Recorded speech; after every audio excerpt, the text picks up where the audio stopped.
రే మచ్చా, నాకు ప్రాబ్లం వచ్చింది, ప్లీజ్ కొంచెం సాల్వ్ చేసి పెట్టరా. నువ్వైతేనే దీన్ని సాల్వ్ చేయగలుగుతావు. ఏంటి మా ప్రాబ్లం?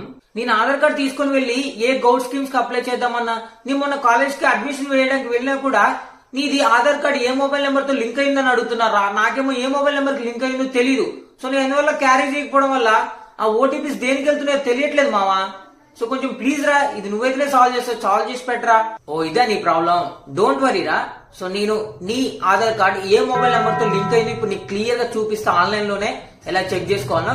సో నెక్స్ట్ టైం నువ్వేం చేస్తావంటే ఈసారి ఏ మొబైల్ నెంబర్ అయితే లింక్ అయిందో ఆ మొబైల్ ని ఆధార్ కార్డ్ ని నువ్వైతే క్యారీ చేసేసి గౌట్ స్కీమ్స్ కానీ లేదా కాలేజ్ లో నువ్వు రేపే వెళ్ళేసి అడ్మిషన్ వేసాయి. సో ఇప్పుడు నేను చూపిస్తారా. నీ ఫోన్ లో క్రోమ్ ఓపెన్ చేసి మై ఆధార్కి వెళ్ళు, అక్కడ వెరిఫై మొబైల్ అని ఉంటుంది. సో అక్కడ నీ ఆధార్ నెంబరు ఏ మొబైల్ నెంబర్ అనుకుంటున్నావో దాన్ని ఎంటర్ చేయి. ఒకవేళ అదే మొబైల్ నెంబర్ అనుకో, నీకు ఇప్పుడు చూడు పైన గ్రీన్ కలర్ వస్తుంది. సో అలా వచ్చింది కదా. ఒకవేళ లేదు వేరే ఆ మొబైల్ కాకపోతే రెడ్ కలర్ లో వస్తుంది.